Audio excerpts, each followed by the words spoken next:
with the way they had to defend Carmelo, transitioning to this series, it's kind of, Danny Granger's kind of like a light version of Carmelo in a way.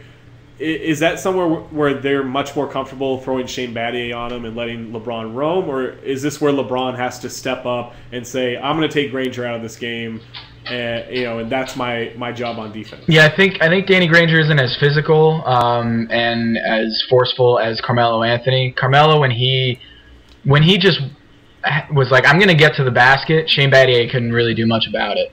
And interestingly enough, LeBron James had some trouble doing that too. So it's not just Shane Battier, but I'd imagine that they're going to throw a lot of Shane Battier at Danny Granger, and again, trying to go small. Spoelstra, showed his hand last night at the press conference. He was like, "Yeah, we're going to press and we're going to go just nuts with our versatility." He wants to basically take Roy Hibbert off the floor and neutralize that attack. So Shane Battier at 3, LeBron at the 4, Chris Bosh at the 5 is something I think you're going to see a lot of. Well, that's interesting because also matchup dependent for them in the first round against the Magic, that they tried to really have a very not conservative but controlled game, right? They were going to go into the post. They were going to look specifically out of that, and then they're going to have this second unit that's a little more run and gun. But when they ground down the Magic, it was with good half-court defense and really basic half-court offense where they're just going straight into the post and pounding away. And so are the Heat, you saying, basically going to try to take them out of that game plan and try to get them in more of a skill up-and-down game? Yeah, and keep in mind, we're talking about the Orlando Magic versus the Miami Heat here. And while I think the Orlando Magic don't have anyone who can penetrate into the paint. They just don't. And the JJ Redick? Two of the most. JJ Redick.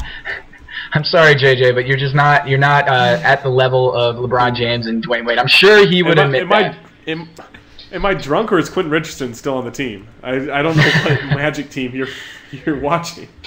So my point is that they don't have, I get that they handled the Orlando Magic pretty well, but I just don't see how much you can learn anything from that when you're going from the least penetrating offense in the league to the top penetrating offense in the league. It's apples and oranges to me. So I think the Heat are going to completely just flip the Indiana Pacers on their heads and just say, this is a rude awakening for you guys. I don't think it's going to go 4 games, but I don't think it's going to get past 6 games. I think it's the Heat in 5.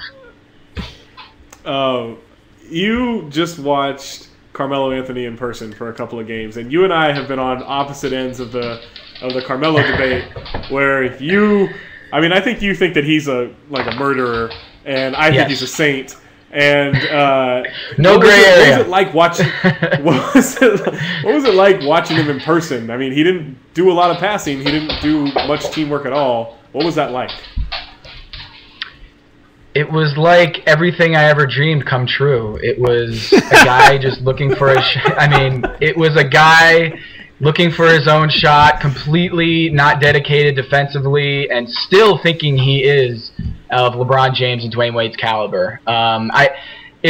They needed a point guard, a guy to facilitate and hit shooters all series long. Steve Novak was completely neutralized in this series, and Carmelo Anthony, by his own team, in last night's game, Carmelo Anthony was pretty much blackballing Steve Novak on the court. Steve Novak played 12 minutes last night and didn't get a shot. How is that possible? LeBron James would be giving him 30 shots every minute if he was on the floor. If he had a shooter who could hit 50% on the floor, he would beat him every single time. Who was 6'10". So I don't know if Dwayne would. I don't think Dwayne would, because they back in their Marquette days, I don't think he thinks too highly of Steve Novak. But I think LeBron James would hit other players in spots they need to get hit, and I just don't see Carmelo Anthony being that kind of player. But hey, 35 points, 1 turnover, that's great. But 31 shots, taking 31 shots is absurd. Yeah, it felt like 29. Well, and one assist. That's what's crazy to me. Like, wouldn't you accidentally get more than one assist? Like, I lost the ball, and there's Amari Stoudemire. Like, how do you not just fumble on an assist? And considering how much the ball was in his hands, this wasn't just he was catching and shooting every time. He had the ball in his hands, and he just wasn't looking for anyone. So nothing changed in my perception of Carmelo Anthony, and if anything, it confirmed everything that I believe, is that he is a borderline top 25 player in this league. Sorry. All right, well, thanks, Tom. We'll hopefully have you on in the next couple weeks to talk about the series that, will probably be ugly and probably go in the Heat's favor. Can I say one thing before I go? You must. Usually the opening monologues on these HoopSpeak lives are, a little bit of a diarrhea of the mouth, but I commend you, Zach Harper, for doing a great job. Great job. Oh, that's why he is he's in the Hall of Fame of HoopSpeak live guests. Handsome Tom Haberstroh. Thank you, sir. Thank you, Handsome Tom. Thanks, fellas.